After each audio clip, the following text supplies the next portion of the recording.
Meio-dia e 2, você vê imagens de uma quadrilha que foi desarticulada hoje durante uma operação da Polícia Civil em Cristalina.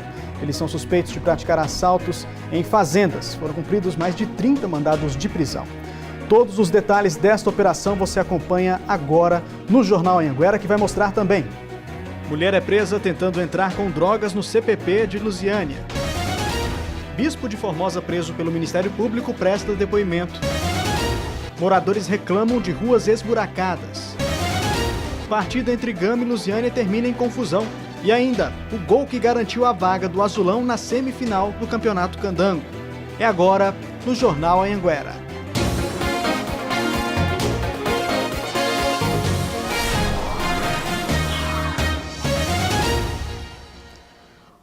Olá, muito boa tarde para você. Obrigado pela companhia nesta quinta-feira, dia 22 de março. A gente abre essa edição falando do jogo de ontem à noite entre Gama e Lusiânia. Infelizmente, terminou em confusão. Com a derrota, torcedores alviverde atiraram pedras e chegaram a quebrar um portão. A confusão começou minutos depois do fim da partida. Alguns torcedores do Gama tentaram invadir a área dos vestiários dos jogadores. Os torcedores que estavam do lado de fora tentaram quebrar um dos portões com pedras. A polícia precisou usar spray de pimenta para conter a ação dos torcedores. No meio da confusão tinha uma criança. Desesperado, o pai pegou o menino no colo e correu para tentar encontrar um lugar seguro. Foram mais de 40 minutos de desespero para quem tentava fugir da confusão. Na frente do estádio ficaram as marcas do vandalismo. O ônibus que levava os jogadores do Gama precisou ser escoltado pela polícia. Durante a confusão, nossa equipe de reportagem e outros jornalistas que acompanharam a partida ficaram impedidos de sair do estádio por mais de 40 minutos por questões de segurança. A polícia bloqueou todas as entradas, inclusive a da imprensa. Felizmente, ninguém se feriu. É muito ruim ver cenas como essas, né? Daqui a pouco a gente fala sobre o lado bom, a partida de futebol. Daqui a pouquinho todos os detalhes do jogo entre Lusiânia e Gama. Hoje pela manhã, 16 pessoas foram presas na Operação Deméter, que investiga roubos em fazendas no município de Cristalina. Mais de 100 policiais participaram dessa operação,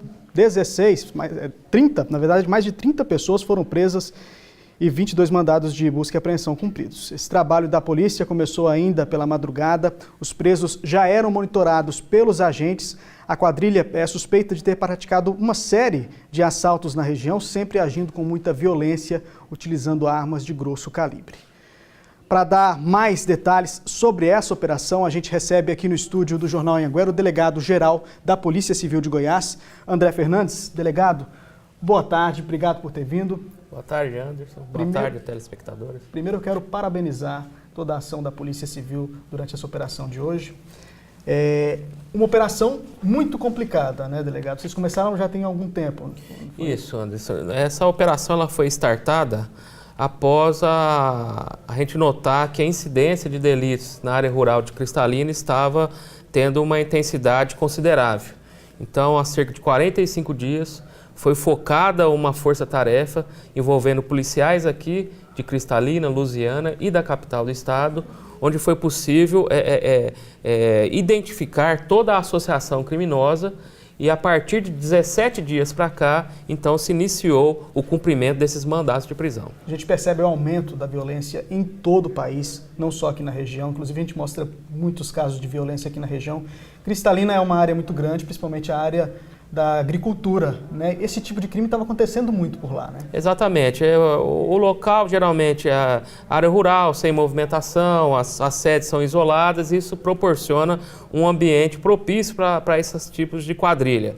Mas, de toda forma, a Polícia Civil conseguiu constituir provas a respeito desses delitos. Somente hoje, 19 pessoas foram presas por mandato de prisão cumprido. Ao todo foram 33 pessoas, Anderson, inclusive uma em São Paulo, então demonstrando que a ramificação fugiu até a outros estados, mas de toda forma, em relação a essa associação criminosa, ela está dissolvida. Isso aí vai trazer um pouco mais de tranquilidade para os moradores da cidade. Com certeza, os proprietários rurais desta região como um todo terão mais tranquilidade para exercer sua atividade, que é tão importante para o nosso estado. Como eu disse, esse tipo de crime era comum, principalmente em Cristalina, por conta do tamanho territorial de lá, né? Existe uma previsão da polícia da criação de uma delegacia especializada nesse tipo de crime aqui na região? Anderson, atendendo até uma preocupação do Dr. Rodrigo, que é o regional aqui toda essa região, nós reforçamos a delegacia de Cristalina, inclusive com possibilidade de verba extra para esses policiais, né?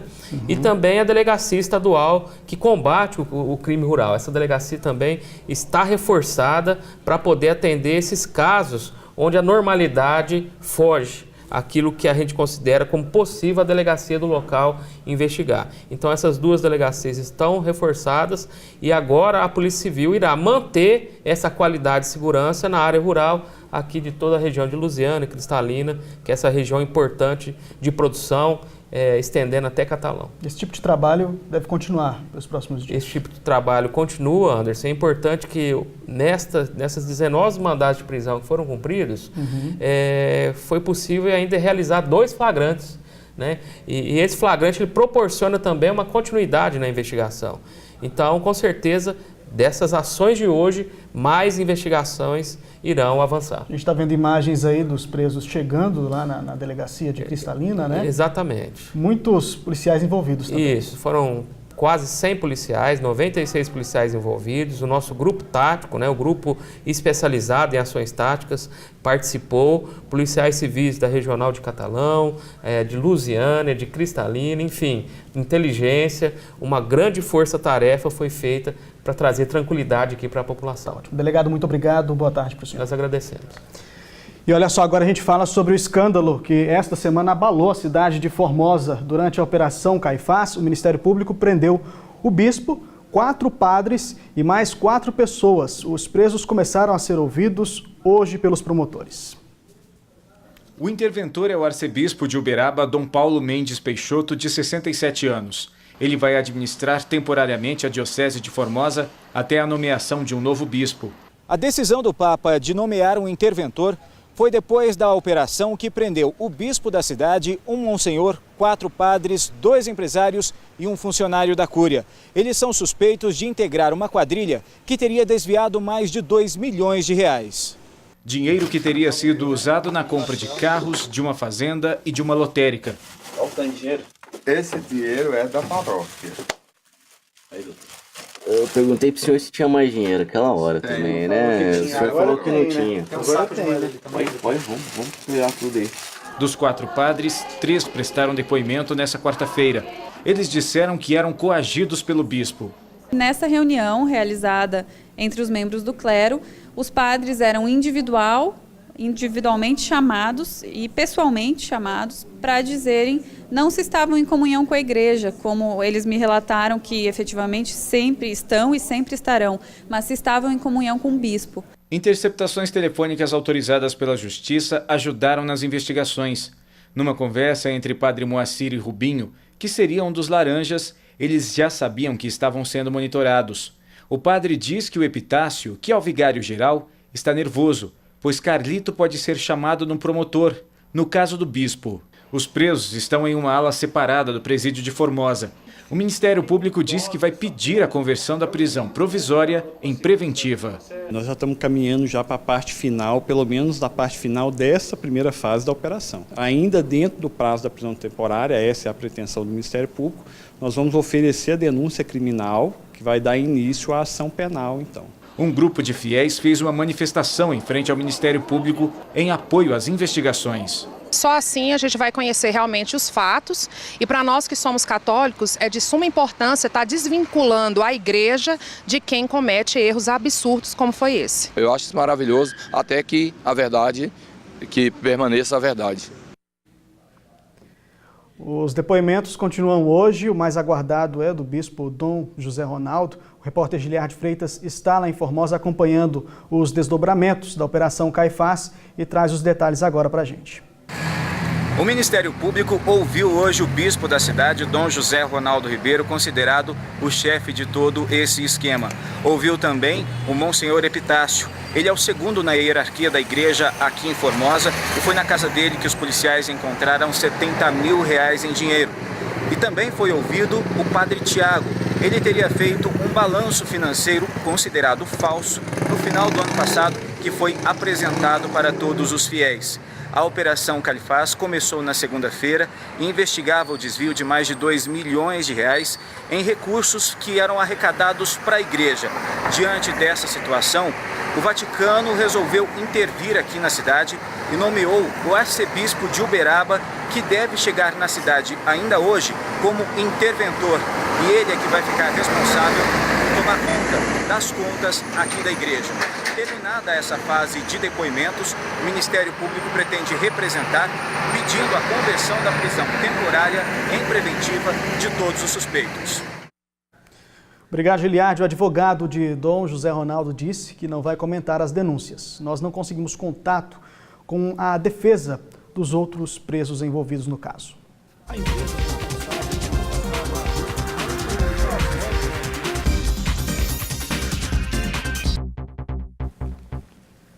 Está na hora da sua participação aqui no Jornal Anhanguera através do QVT. Um telespectador aqui de Lusiânia mandou um flagrante de trânsito. Vamos ver a foto. Ele registrou esse carro aí estacionado em cima da faixa de pedestres no centro da cidade. Segundo o telespectador, o veículo ficou nesse lugar aí por quase 10 minutos. Por causa dessa atitude errada, os pedestres não conseguiram atravessar no local correto, que é a faixa. A gente lembra que essa é uma infração grave. Se flagrado por um agente de trânsito, o motorista ganha 5 pontos na carteira e a multa é de R$ 195,23. Tem também a participação do John Kennedy lá de Valparaíso. Ele reclama que o caminhão da coleta de lixo não está passando no Parque Esplanada 5. O lixo não é recolhido desde quarta-feira da semana passada. Vamos ver o vídeo que ele gravou. Olha o caminhão de lixo está deixando aqui na porta de casa. Olha lá também. Tá passando um caminhão agora aqui e não pega. Isso que é coleta de lixo? Acho que não, né? Não é coleta de lixo não, né? Olha aí, ó, olha só. Tá passando e não tá pegando não, ó. Olha só. Isso que é uma limpeza, que vocês querem, hein? A gente entende a revolta do morador, né? Por nota, a Prefeitura de Valparaíso disse que mandou uma equipe lá no local e que a coleta está normalizada. Segundo a Prefeitura, o caminhão passa na segunda, na quarta e na sexta, no período noturno. Só que a gente viu aí nas imagens agora o questionamento do morador, a coleta passa, mas não leva todo o lixo, né? Precisa ver isso aí.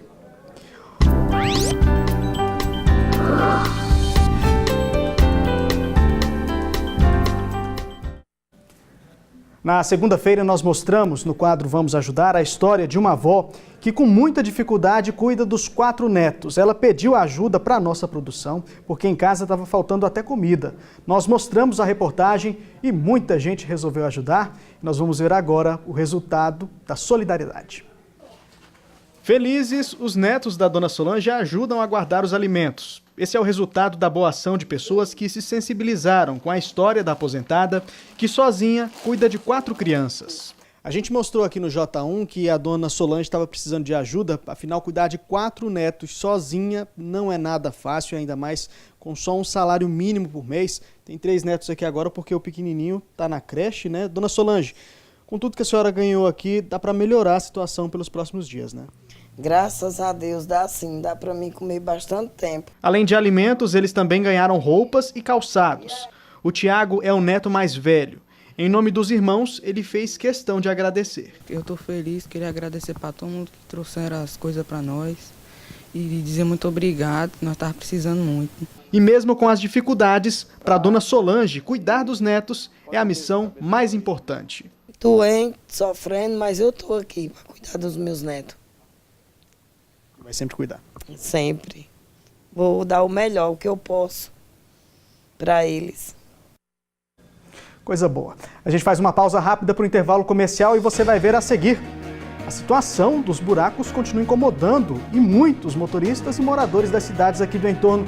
E aí na sua rua, como é que tá? Tem buraco? Participe pelo e-mail jornalismo.lusiania@tvanguera.com.br ou pelo aplicativo QVT. E você vai ver ainda como foi a partida que classificou Lusiânia para a semifinal do Campeonato Candango. Agora, 12h17, a gente volta já.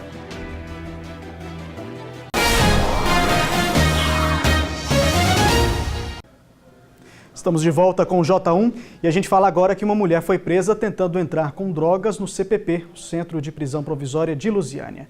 Segundo a Diretoria de Administração Penitenciária, as drogas estavam nas partes íntimas da mulher, foram apreendidos maconha e comprimidos de roupinol, também conhecido como droga usada no golpe Boa Noite Cinderela. Segundo a Polícia Civil, a mulher de 20 anos admitiu que entregaria as drogas para o esposo. Ela foi presa em flagrante e deve responder agora por tráfico de drogas.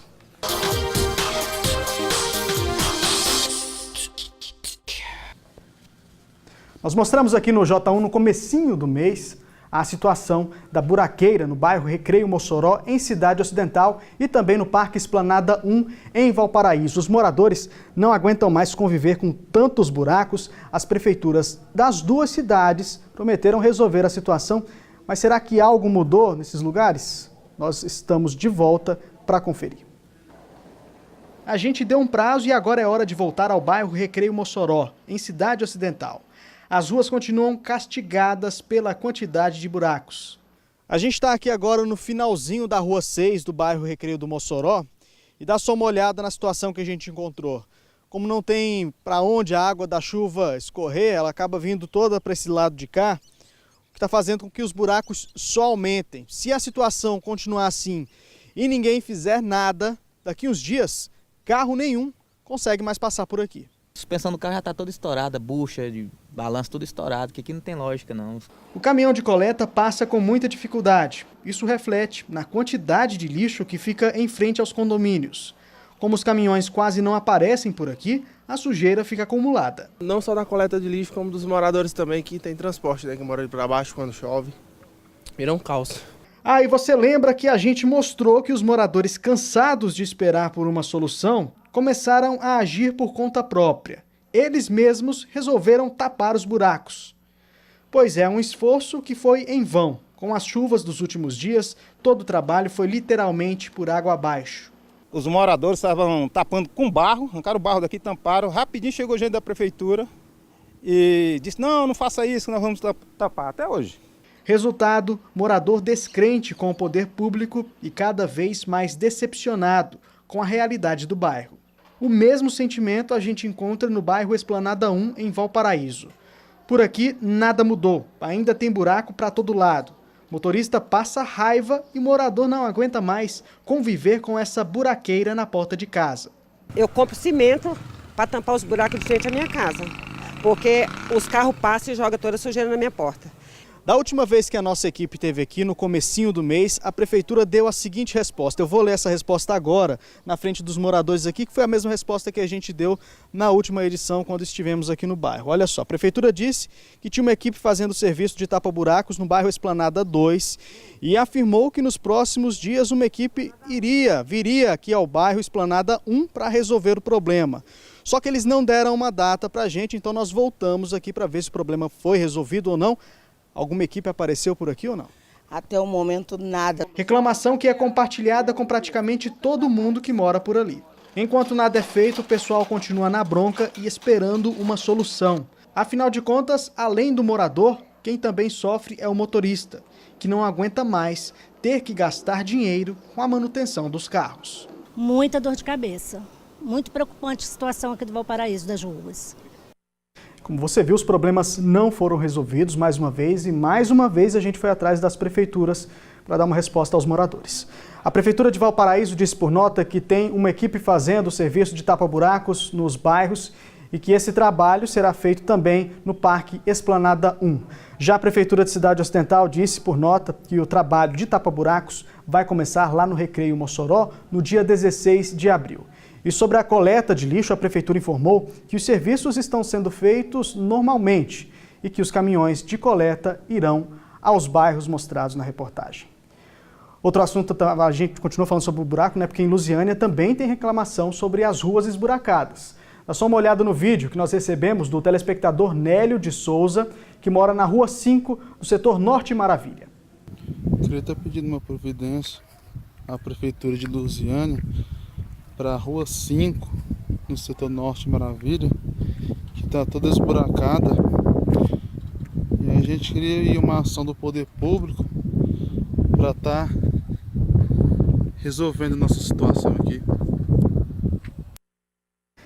Por nota, a Prefeitura de Lusiânia informou que nos próximos dias vai mandar uma equipe ao setor Norte Maravilha e a gente espera que isso realmente aconteça. Mudar de assunto agora para falar que quem mora em Valparaíso, o Centro de Línguas está com inscrições abertas para o curso de Libras. Vamos ver aqui no telão como é que você pode fazer para se inscrever.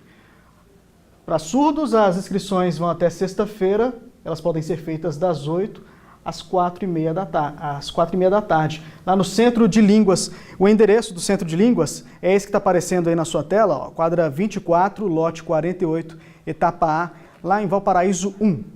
E atenção estudantes, o IEL, Instituto Evaldo Lodge, está oferecendo 417 vagas para a Prefeitura de Cidade Ocidental. Quem se interessar tem até o dia 23 de março para levar os documentos pessoais, RG e CPF e realizar o cadastro, que está acontecendo no prédio da Secretaria Municipal de Educação, que fica no setor de Mansões Sudeste. O horário de atendimento é até às 5 da tarde. Mais informações é só ligar no 3601-3615. Vamos falar de futebol. Agora o Lusiânia ganhou a partida contra o Gama e conseguiu uma vaga na semifinal do Campeonato Candango. Mas o gol da vitória não foi fácil de conseguir. O placar do jogo só foi definido mesmo aos 28 minutos do segundo tempo. A festa dos torcedores começou fora do estádio mesmo. Torcedor que é torcedor veste com gosto a camisa do time. Uma decisão, então, ela vira amuleto da sorte. O Gama está com um bom time, né? Está fazendo uma ótima apresentação, então, para mim, hoje, é vitória para o Gama, sem dúvida nenhuma. Nós vamos buscar essa vitória, se Deus quiser. Vai se classificar, então, para a próxima? Vamos, se Deus quiser. Nós não vamos ficar lá no final, não. Nós vamos para a semifinal. Essa camisa aqui é pé quente. Onde ela vai, ela leva a vitória mesmo. E nós não vamos perder esse jogo de jeito nenhum. Então, arrisca um placar aí para esse jogo? 2-1, Lusiânia. E dentro do estádio Bezerrão, a festa também estava bonita.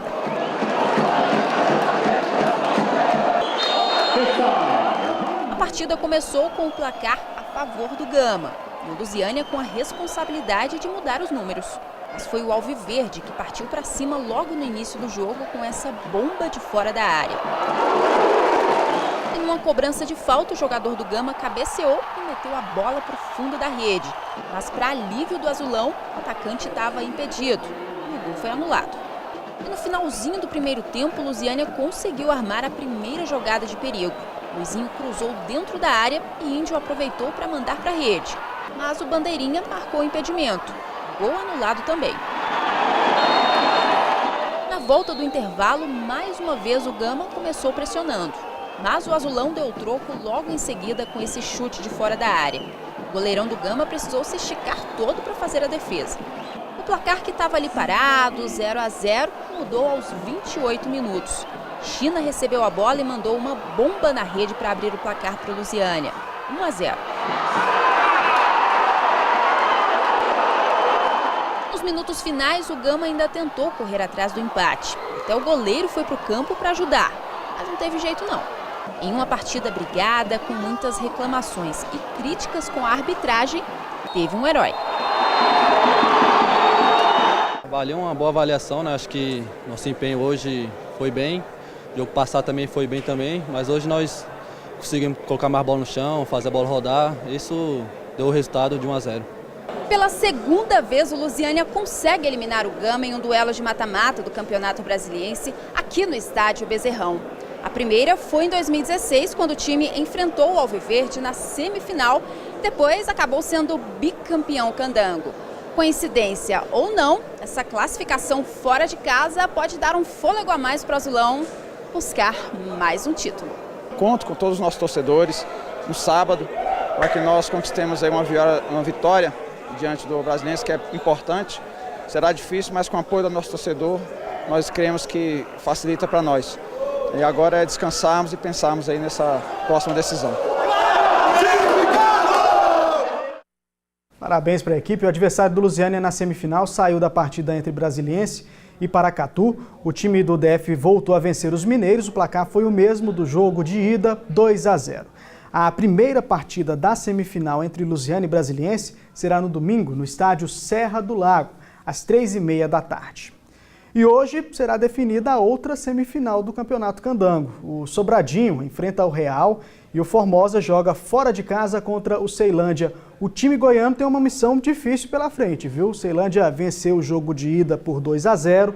Com esse resultado ruim aí, a equipe precisa ganhar do time do DF com uma diferença de 3 gols. Páreo duro, mas não é impossível. A partida será às 3h30 da tarde no estádio Abadião. A gente deseja sorte aí para o Formosa. Pausa rápida para o intervalo comercial. O Jornal Anhanguera volta já.